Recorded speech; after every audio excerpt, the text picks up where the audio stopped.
Coisas. Quaisqueres coisas. Quaisqueres coisas. Quaisqueres. Coisas. Coisas. Coisas. Quaisqueres. Bem-vindos de volta ao Coisas Quaisqueres. Gente, hoje eu tô aqui sozinho porque eu tava a fim de conversar. E na verdade eu tô a fim de fazer mais episódios sozinho. Quando a gente depende de convidados pra fazer o do podcast acontecer, a gente meio que fica limitado aos horários das outras pessoas, aos assuntos das outras pessoas.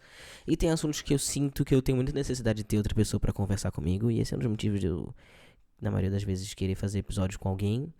Porque eu preciso de alguém pra trocar ideia. Tenho uma certa dificuldade, eu acho, de ficar aqui conversando sozinho, falando sobre as coisas. Mas enfim, quando a gente tem que ter convidado, a gente tem que ter pauta, a gente tem que ter roteiro, a gente tem que combinar o horário, o meu horário pra casar com o horário da pessoa ou das pessoas. E aí isso é sempre uma logística que às vezes é meio chata, meio difícil de fazer. E isso atrapalha um pouco também o flow do ritmo, da continuidade do podcast.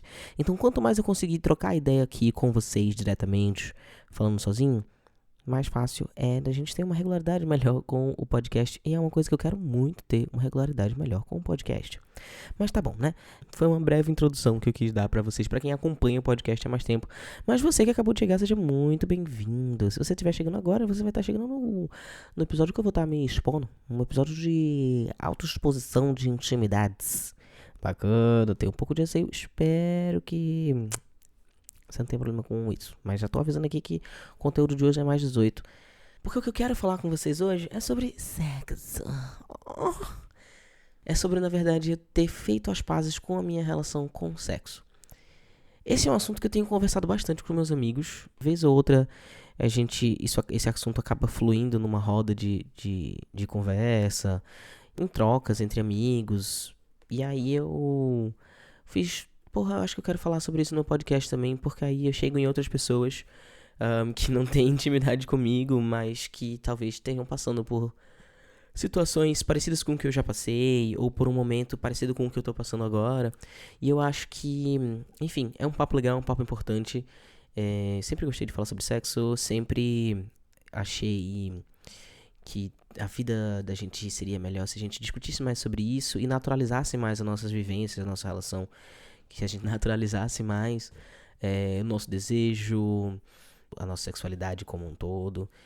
E sempre foi um assunto que me causou muita curiosidade, ao mesmo tempo que ele tem um lugar de tabu, né? Ao mesmo tempo, é engraçado porque ao mesmo tempo que a sociedade inteira ela é pautada no sexo, a gente também não pode falar sobre sexo. E aí isso fica uma coisa de um como é que é o nome? É um paradoxo na minha cabeça. Porque quando eu tava na faculdade de artes visuais, a gente tem uma disciplina chamada Fundamentos da Linguagem Visual. E, essencialmente, é meio que uma disciplina para ensinar você a alfabetizar você nas imagens. Que a gente aprende a ler palavras, a gente aprende a ler imagens. E entender que tudo é proposital. E tudo, especialmente quando a gente fala, sei lá, de publicidade. Então, quando a gente fala de obras de arte, tudo tem uma intenção, tudo tem um propósito para estar no lugar onde está. Tipo, nosso olho, a forma como a gente lê as palavras, a gente também acaba lendo as imagens. Então, nosso olho, ele termina... Assim, gente, faz tempo já que eu saí da faculdade, então, perdão qualquer pessoa que seja da área e esteja com isso muito mais fresco na memória do que eu. Mas, essencialmente, a gente lê da esquerda pra direita. Então, eu tô dando um exemplo, tá? Então, as coisas que a gente coloca numa imagem do lado direito, elas acabam fixando mais no cérebro de quem tá vendo essa imagem de uma forma inconsciente. Enfim, a gente vai aprendendo várias dessas coisas, assim, tipo, de como a gente usa das imagens pra causar sensações, pra provocar, pra induzir alguma coisa, uma intenção, induzir um desejo, induzir um sentimento, enfim. E aí o artista faz isso inconscientemente ou conscientemente. Pode variar muito, mas o publicitário sempre faz isso conscientemente. As escolhas da publicidade, elas sempre são muito certeiras. E na publicidade, e esse professor, na verdade, ele tinha uma parada de mostrar como tudo que a humanidade produz é pra vender sexo. Então, tipo, A publicidade tá vendendo sexo o tempo inteiro, de forma consciente ou inconsciente. A gente tá consumindo sexo o tempo inteiro, de forma consciente ou inconsciente. Geralmente de formas inconscientes, mas às vezes de formas conscientes, enfim. Mas essa cadeira inteira foi o professor enfiando na nossa cara como tudo era sexo, tudo era sexo, tudo era sexo. E eu acho que uma parte de fato mas eu acho que outra parte ele podia relaxar um pouquinho. Mas enfim. Essa é só a minha opinião de alguém que era aluno e que não se formou. Então, eu não sei o quantos cachifres eu tenho pra dar pitaco aqui, entendeu? E aí eu já me perdi um pouquinho do porquê que eu comecei a falar dessa lombra desse professor, mas a gente tá falando que tudo é sexo, que eu sempre me interessei sobre esse assunto num lugar também de alguém que era LGBT e que queria entender mais sobre o seu desejo, que queria entender mais porquê desse desejo ser assim, e de alguém também que sempre teve muita trava com isso. Ao mesmo tempo que sempre teve muita vontade, muito desejo, que sempre teve muito... que sempre foi uma grande safadinha. E aí, enfim, no final sempre foi um assunto que me interessou. E teve uma época no ensino médio até que eu queria ser sexólogo. Mas passou. Eu ia ter que me formar, fazer faculdade, sei lá, ser psicólogo. Gente, a faculdade, cara, aquela... Não, estude. Não seja que nem eu. Tenha uma formação. Vocês estão percebendo que eu tô fungando o tempo inteiro, eu tô meio dodói, galera. Então, esse episódio vai ser meio fungadinho. A gente não para, a gente não pode parar, entendeu? Então vamos fazer fungando mesmo. É toda uma introdução sobre linguagem visual e etc, etc. Foi só pra fingir que a gente tinha um pouco de inteligência aqui. Mas eu tava querendo comentar o título que eu pensei pra esse episódio, mas eu acho que é um título muito grande, então eu não sei se eu vou deixar esse título. Mas é como tá anotado aqui no meu caderninho, que eu fico jogando ideias, fazendo as pazes com a minha relação com o sexo. Porque 2022 foi o momento que eu fiz, de fato, as pazes com a minha relação com o sexo. Eu sempre fui uma pessoa muito sexual. Eu sou muito sexual. Todos os testes desses de internet que eu já fiz, eu não sei o quão seguros, quão confiáveis eles são, mas todos eles me indicam como uma pessoa hipersexual. Alguns dizendo que eu sou 100% hipersexual. E eu, de fato, acho que eu sou muito sexual. Sou hipersexual mesmo, assim. Eu tô no cio o tempo inteiro. Pra mim... Entendeu? É isso, cara. Tava até falando esses dias com o Vicky, hoje em dia eu namoro, e aí amo minha namorada. E agora que eu namoro dentro de uma relação não monogâmica, aí parece que eu tô mais ainda, porque tipo assim, eu não preciso do afeto de ninguém. Eu tenho afeto em casa. Eu tenho minha namorada. E ela me dá afeto. E aí, eu tendo esse afeto garantido, eu não tenho um sentimento de precisar do afeto de ninguém. Eu só quero resolver minha sexualidade. Mas acho que eu tô entrando numa outra discussão aqui. E, enfim, sou uma pessoa muito sexual. Sempre fui. Eu acho que isso tá muito claro pra mim desde muito cedo. Eu comecei muito criancinha a me acariciar. Muito criancinha não, assim, muito jovenzinho. A me acariciar, me satisfazer, descobrir o meu corpinho. E tem um aspecto disso que sempre me deixou muito envergonhado pelo fato de eu ter começado a me descobrir muito novo, sozinho, e de eu ter sido pego pela minha família e reprimido pela minha família, e de eu ter muita vergonha também disso, justamente acho que pela forma como minha família me poldou. Eu não sei o que é certo e o que é errado, isso não é um julgamento do que é certo e do que é errado, isso é só uma coisa que apenas foi. Eu não sei se a minha família estava certa em reprimir, talvez estivesse certa em falar que aquele não era o momento, mas eu acho que a forma como foi reprimido só gerou em mim uma ansiedade com relação a isso, em vez de eu entender que isso é normal, que isso vai acontecer, mas que eu não posso dar espaço pra algum adulto mal intencionado fazer nada comigo que seja dentro desse mesmo aspecto de prazer, sabe? Que uma criança, que uma pessoa muito jovem não tem muita noção do que é. Mas eu sempre senti muita vergonha disso. E acho que tem mais um aspecto também, que é o fato de eu ter nascido designado no gênero feminino, de eu ter nascido com uma vulva. Então, tudo relacionado à masturbação, tudo relacionado ao prazer sexual de uma pessoa nascida com vulva é muito reprimido. É muito um lugar do você não pode. Um menino de 12 anos que tá passando muitas horas no banheiro é uma coisa kkkk. Ó, lá tá ele, não sei o que, olha lá ele. Ih, começou, sei que lá. Se fosse uma menina de 12 anos, a recepção não seria essa. É tipo, tranquem suas meninas em casa porque meu filho tá solto. Então, assim, é toda uma outra relação que se cria com a liberdade sexual de pessoas que nascem designadas no gênero feminino e de pessoas que nascem designadas no gênero masculino. E isso tem repercussões em todos os aspectos da nossa vida de uma forma consciente e inconsciente. Então, tem um lado que a gente vai perceber, que a gente percebe nitidamente que foi da educação feminina e tem um lado que a gente não que a gente só percebe quando a gente é apontado que isso tá rolando e que tem ligação. Mas eu acho que isso aí tem muitos recortes e muitas problematizações também a serem feitas, porque, enfim, depende da sua geração, depende de onde você vem, depende de quem são seus pais, depende do quanto isso te afeta também. E eu não sou um sexólogo, eu não sou um antropólogo, eu só tô divagando aqui sobre as minhas vivências e esperando talvez acolher um pouco vocês. E aí entra no outro aspecto. Eu fui abusado. Eu nunca falei sobre isso publicamente, eu sempre guardei isso pra pessoas muito próximas, muito, muito, muito próximas.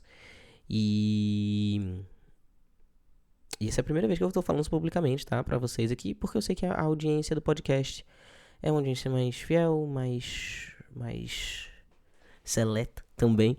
Mas eu também tenho entendido, depois de trabalhar muito isso na terapia no último ano, que isso é um fato, isso é uma coisa que aconteceu na minha vida e eu tô em paz com isso. Eu tô em paz com comunicar, com abrir sobre isso, porque eu também entendo que são coisas que precisam ser discutidas, que precisam ser conversadas. E que deveriam ter sido conversadas antes, e que deveriam ser conversadas sempre. E é isso, eu me vi naquele lugar de me sentir extremamente culpado por uma coisa que absolutamente não era culpa minha.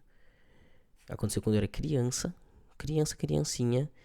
e tá num lugar tão no fundo da minha memória, tão no fundo da minha vivência, da pessoa que eu sou, que por muitas vezes na minha vida eu esqueci, eu apaguei a existência dessa situação.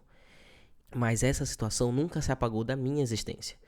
Então, essa situação de abuso, ela reverberou na minha relação com o meu desejo, com o sexo, durante toda a minha vida até agora, até o ano passado, vou dizer assim. Porque hoje eu me sinto num outro lugar, mas é só uma reflexão interessante de se fazer de como a experiência dessa violação do meu corpo moldou a minha relação com o prazer de uma forma tão na raiz que eu sequer percebia a diferença que fazia, que eu sequer percebia o impacto que essa situação teve. Eu diminuía pra mim mesmo. Acho que é um lugar natural essa diminuição pra si mesmo, porque é meio que uma fuga do seu cérebro também, né? Uma fuga da sua cabeça de tipo, uou, eu passei por isso aqui, né? Não foi, eu não quero pensar nisso não, foi muito ruim, foi muito doloroso. Não vamos pensar nisso não. Vamos guardar outras memórias aqui. E aí, vez ou outra, essa memória voltava. Mas era sempre um lugar que eu nunca parei pra resolver, sabe? Eu nunca parei pra cavucar, pra ir até o fundo dela e fazer as pazes com a criança que foi vítima.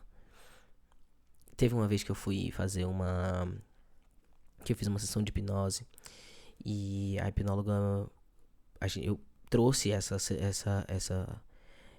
experiência, eu trouxe essa situação e ela me colocou pra me vingar da pessoa que fez isso comigo, num lugar de raiva.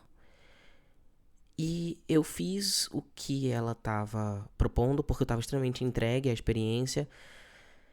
Mas quando terminou, eu fiz, não era isso. Isso foi tipo uns 4 anos atrás. E aí eu fiz, não era isso. Beleza, eu expus, eu botei pra fora, expurguei alguma raiva aqui. O que de certa forma é bom pra mim, porque eu não sou uma pessoa muito de expurgar raiva. Tem momentos que enfim, acho que todo mundo tem momentos que se estressa, que fica mais... Raiva não é o sentimento que eu mais espremo e boto pra fora. É uma coisa que eu guardo muito. Então, é sempre bom botar pra fora os sentimentos, não ficar reprimindo eles. Mas naquele momento eu senti que não era essa forma de... Não era isso, não era aquilo. E aí, quando eu vim a tratar, agora eu tô com um psicólogo há mais de um ano, com o mesmo psicólogo e tal. E aí a gente chegou nessa pauta na sessão da terapia. E aí ele me fez voltar a ser aquela criança. Também foi meio que um momento de hipnose também. E foi a única vez que a gente fez uma coisa assim, meio regressão, meio hipnose, eu não sei que termo correto científico colocar. Mas eu voltei a ser aquela criança e eu observar aquela situação de dentro. E eu percebi que eu não tinha raiva do cara, mas eu tinha desejo. E eu tive. Naquele momento que ele falou: Ó, o cara tá te chamando. Ele não vai chegar até você. Você tá protegido. Você tá aqui nessa. Tem uma parede entre você e ele, uma parede transparente. Ele não pode fazer nada com você, mas ele tá lhe chamando. O que essa criança tá sentindo? E eu tive vergonha até de falar pro psicólogo naquela hora. Mas eu criança, me colocando no corpo daquela criança, eu quis ir com ele. Porque, assim, só dando uma contextualização geral, gente, sem entrar em detalhes, mas era uma coisa que acontecia de vez em quando. Com uma recorrência quando eu ia num certo lugar, e aí o cara me puxava de canto e, enfim. E aí, eu me colocando de volta no meu corpinho, eu percebi que eu queria ir com ele. E, assim, enfim, naquela hora, para o psicólogo, eu fiquei com muita vergonha. Eu não queria nem falar pra ele, mas depois eu falei e a gente foi destrinchando isso e eu fui entendendo que não era culpa da minha criança, do meu eu criança querer ir. O abusador, ele fez, e todos eles fazem, da forma mais prazerosa possível, da forma mais... Enfim, não dá pra generalizar, né? Mas enfim, a intenção daquele homem era de fazer de uma forma prazerosa que me fizesse querer de novo. Só que eu era uma criança e eu não fazia ideia do que estava acontecendo ali. Eu era uma criança e eu não fazia ideia das implicações que aquilo ali teria. Da seriedade que aquilo ali tinha. Mas ao mesmo tempo eu sentia que eu tava fazendo uma coisa errada e eu nunca tive coragem de falar pra minha família. Então... Nossa, eu tô me expondo muito, caralho. Mas enfim, vamos nessa. E aí... Eu, criança, não tinha noção da seriedade que aquilo ali tinha. Eu não sabia exatamente o que aquilo ali se tratava. E não era culpa minha se tinha um adulto maior de idade se aproveitando da falta de noção, da falta de malícia, da falta de experiência, vivência, idade, de tudo que falta numa criança para entender a seriedade daquilo que estava acontecendo. Era um adulto se aproveitando de uma criança. E uma criança caindo. Porque é uma criança, caralho. E aí, a partir do momento que eu entendi, que eu finalmente entendi isso, eu me perdoei.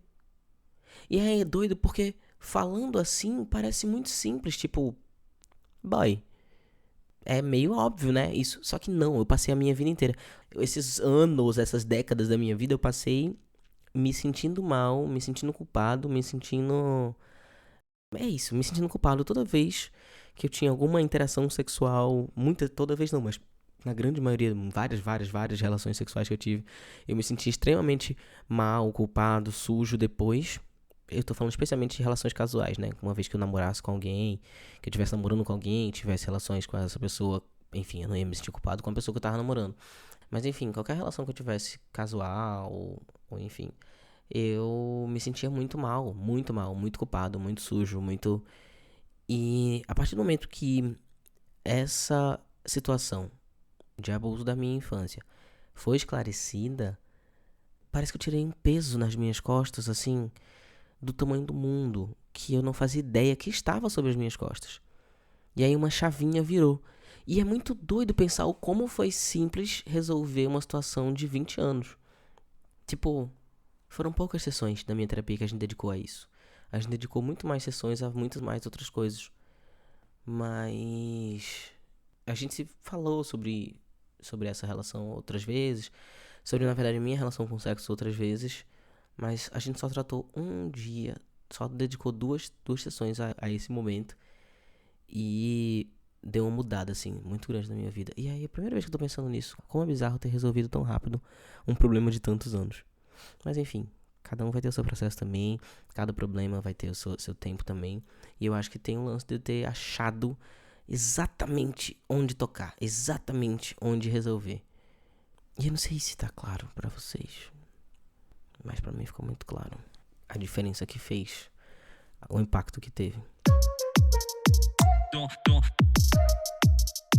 Tem um outro lance também que eu vi esses dias uma menina falando no TikTok sobre como quando ela tava falando especificamente de mulheres, mas eu vou ampliar esse debate para pessoas com vulva, no caso, para pessoas que foram designadas no gênero feminino ao nascer, que é o meu caso. Eu sou um homem trans. Quando eu nasci, me designaram como mulher, mas depois eu me identifiquei como homem.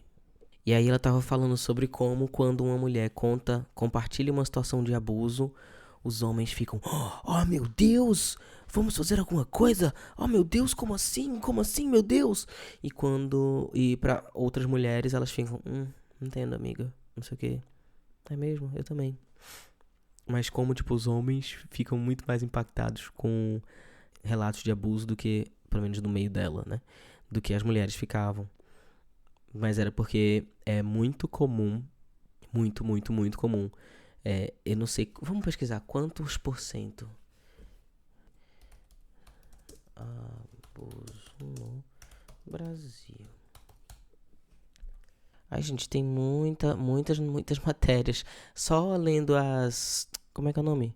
As manchetes aqui tem a cada 10 minutos uma mulher sofreu um abuso sexual.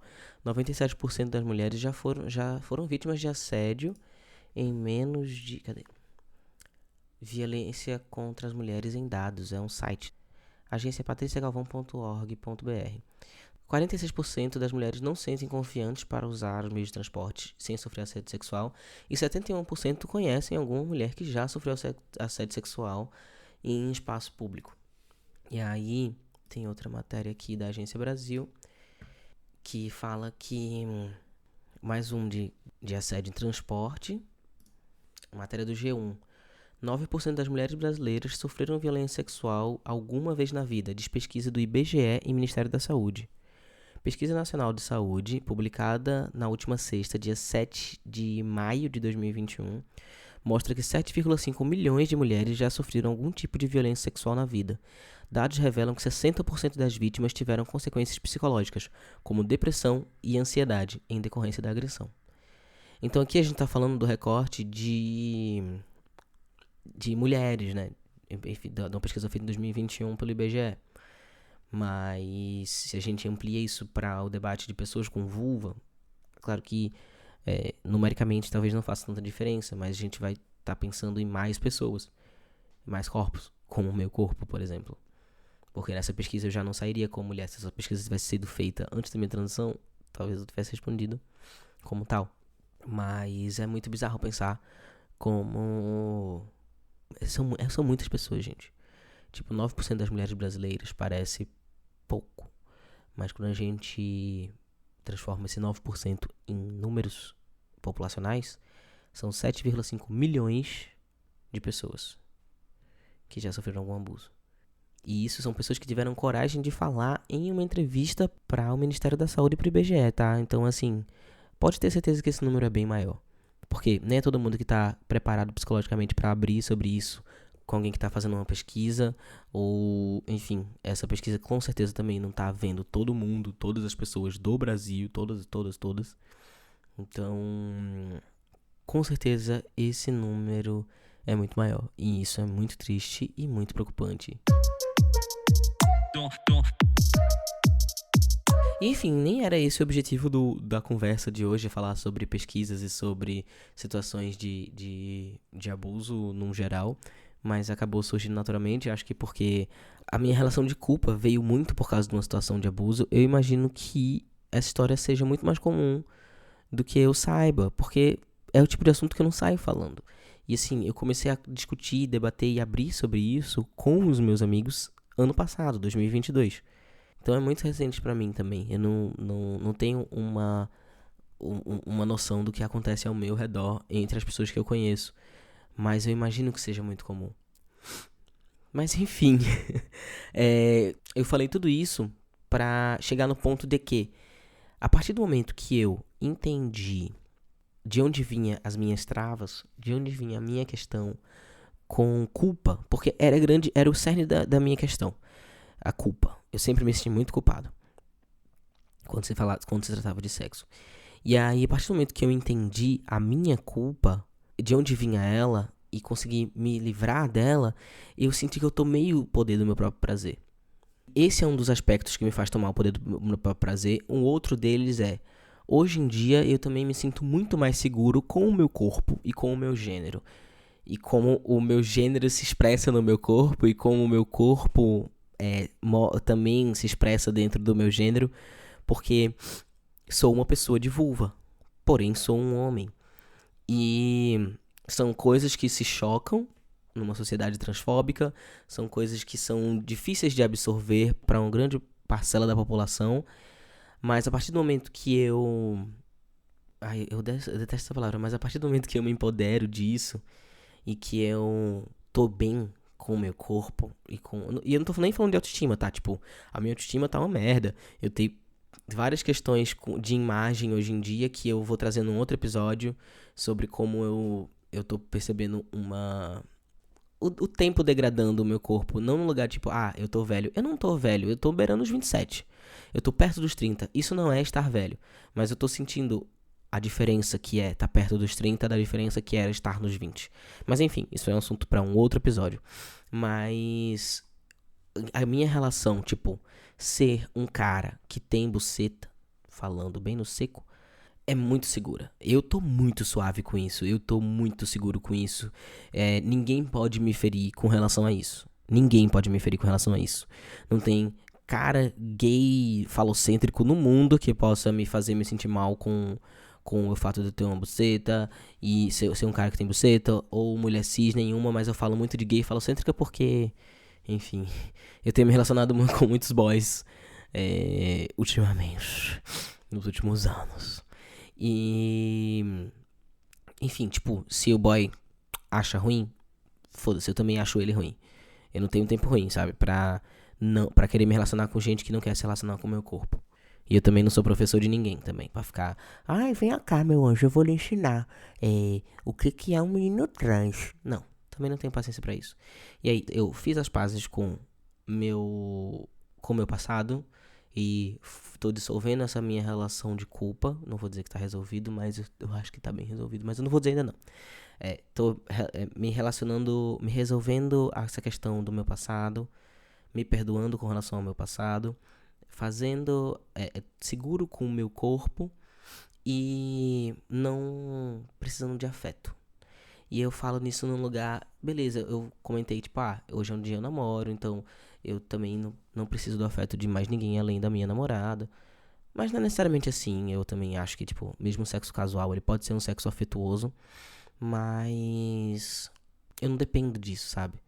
E eu acho que isso está diretamente ligado com a minha relação de eu ter tomado poder, tomado poder do meu corpo e colocar o respeito ao meu corpo acima de tudo, assim. Mas isso também compete a esse respeito ao meu corpo, sabe? Tipo, se eu quero um sexo casual, eu não preciso do seu afeto. Você quer me fetichizar? Foda-se. Eu te fetichizo de volta e me resolvo e é isso aí. Tipo, não vou choramingar pelo afeto de um cis quaisqueres. Não vou sofrer pelo afeto de alguém que não merece o meu afeto também, sabe? Eu acho que é muito comum nós, pessoas trans, termos questões seríssimas com o afeto, porque a gente tem um afeto negado aos nossos corpos mesmo. E assim, não é culpa nossa. Não é uma coisa que é pra gente resolver, sabe? É uma coisa que é pra cisgeneridade resolver. E eu não vou resolver o problema da cisgeneridade. E assim, eu não julgo pessoas que precisam de afeto. Tipo, as pessoas trans que constantemente se sentem mal em relações sexuais por causa da relação com o afeto. Tá dando pra entender? Tá dando pra acompanhar? Eu tô achando que eu tô dando uma viajada babado. Mas enfim, eu tô num lugar que eu não ligo para o afeto de um sexo casual, sabe? Eu tô falando especificamente do recorte de sexo casual, que ele pode ser afetuoso também. Ai, gente, estou me confundindo. É porque tem um lance, tipo, eu tô falando aqui da paz com a minha relação com o sexo, tô falando de sexo casual. E, tipo, eu sempre gostei de fazer sexo casual e eu sempre me senti muito culpado por gostar de fazer sexo casual. Por querer fazer um negocinho aqui, um negocinho ali. Uma brincadeira boba e gostosa aqui, uma brincadeira boba e gostosa ali. Ai, com um amigo de um amigo, enfim. Sempre gostei, mas sempre me senti mal com relação a isso. E tipo, eu não preciso me sentir mal com relação a isso. Eu já fui pra episódio, eu participei do episódio do Santíssima Trindade das Perucas, que a gente falava de ai que arrependimento, e eu tava cheio de história na minha cabeça. Mas eu tinha muita vergonha de compartilhar essas histórias, sabe? Porque me sentia culpado e tinha vergonha do que eu já tinha feito. E eu via aquelas gays falando lá das histórias dela, pensando, nossa, que delícia. E querendo compartilhar minhas coisas, mas com muita vergonha de compartilhar as minhas coisas também, sabe? E eu sinto que eu não preciso ter vergonha de compartilhar minhas coisas. São minhas coisas. É a minha vida, é a minha história, é o que eu gosto de fazer. Foda-se, sabe? Tipo, Mona, se a gay cis pode falar, por que que eu não posso falar também, sabe?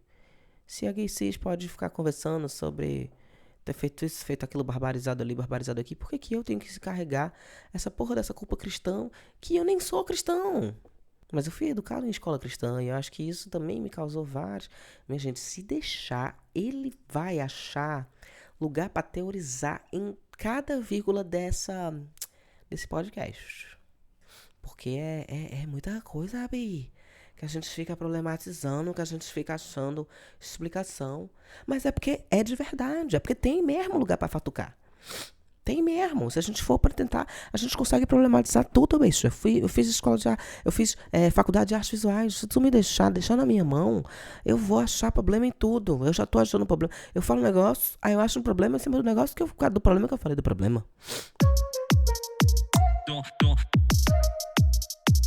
Eu queria fazer um episódio elucidativo, conversar, trazer ideias aqui, conversar com vocês aqui, pra pessoa terminar de ouvir e fazer, caralho, Dantes, caralho, é isso, porra, é isso. E eu não consegui, entendeu? Eu falei, não falei nada nesse episódio inteiro. Eu queria ter feito um negócio muito babadeiro, muito elaborado, mas eu acho que eu não consegui. Mas o que eu queria? Uma conclusão, vamos tentar concluir isso aqui, essa bagunça que tá esse episódio. O que eu queria era comentar sobre como eu tô tendo muito mais coragem de falar sobre o fato de eu ser uma pessoa muito sexual, o fato de eu gostar de sexo casual, o fato de eu ter sofrido uma sensação de abuso e tá conseguindo superar ela, o fato de eu perceber que a educação que eu tive, por ter sido uma pessoa que nasceu no gênero feminino, afeta na minha vivência sexual. O fato de eu querer ocupar esse espaço também que eu vejo pessoas cis ocupando com tanta facilidade de, tipo, falar sobre, especialmente de homens cis, falar com tanta tranquilidade sobre o que eles fizeram, deixaram de fazer. E isso é massa, eu quero poder me sentir livre pra falar sobre isso também, sabe? E eu sinto que eu ainda carrego uma culpa, um medo do julgamento que veio muito da minha educação feminina, minha educação de pessoa que nasceu com pepeca. E assim, eu não quero isso pra mim. Eu não quero isso pra nenhuma pessoa que nasceu com pepeca. Eu queria muito que a gente pudesse trocar e falar mais sobre isso, sabe?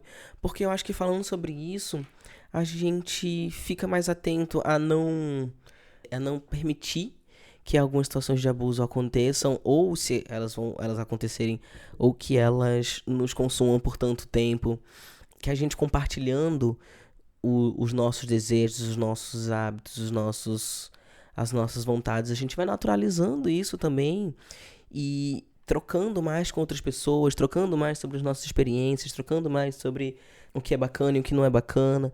E tipo, quando a gente conversa sobre sexo, a gente percebe sexo de verdade. A gente percebe o que foi construído na gente sobre o que é desejo, sobre o que é certo, o que é errado, o que é gostoso e o que não é gostoso de se fazer. E muitas vezes a gente tem gostos muito pautados na pornografia, nessa pornografia de estúdio que cede corpos irreais. E aí eu sinto que quando a gente conversa sobre isso, a gente fala sobre a realidade, sobre o que é palpável, o que é real, e não o que tá nesse mundo fantasioso. Eu acho que quando a gente entende mais e faz as pazes com a nossa relação com o sexo, a gente faz as pazes com o nosso corpo e com o nosso desejo. E eu falo sobre nosso corpo no lugar, tipo, da forma do nosso corpo. Tipo, eu não sei o que veio primeiro, sabe? Se foi eu fazer as pazes com o fato de eu ser um homem de buceta, ou se eu fazer as pazes com a minha relação com o sexo, e aí isso me deixou em paz. Enfim, eu acho que são coisas que foram caminhando juntas, sabe? Tipo, eu fiz as pazes com a minha relação com o sexo e também fiz as pazes com a minha relação com o meu próprio corpo, e naturalizando um, também naturalizei o outro. E enfim, naturalizei o meu desejo e tipo, naturalizei e fiquei mais blindado pra o lance do fetiche também, tipo, eu não tô defendendo pessoas com fetiche, tá, galera? Quando eu falei de coisa tipo, você quer me fetichizar? Foda-se. Eu só taquei o foda-se pra elas mesmo, assim, tipo, no que der vontade de eu mandar você tomar no seu cu, eu mando você tomar no seu cu. E no que der vontade de me aproveitar, você não tá querendo se aproveitar de mim? Pois foda-se, vou me aproveitar de você primeiro, meu amor. Nem que você vê, eu já me aproveitei, já fui me embora. Sabe? E é isso também, tipo, eu não vou ligar pra falta de afeto de pessoas assim. Eu não vou ligar pra falta de afeto de uma pessoa que quer fetichizar o meu corpo. Se eu quiser, eu vou fazer uso do corpo dessa pessoa que quer usar o meu. Mas se eu não quiser, eu também vou passar longíssimo de você. Mas também é muito complicado, né, falar de afeto pra corpos trans. Porque todo mundo precisa de um afeto, todo mundo quer um afeto. Mas a gente constantemente dá de cara na parede do afeto.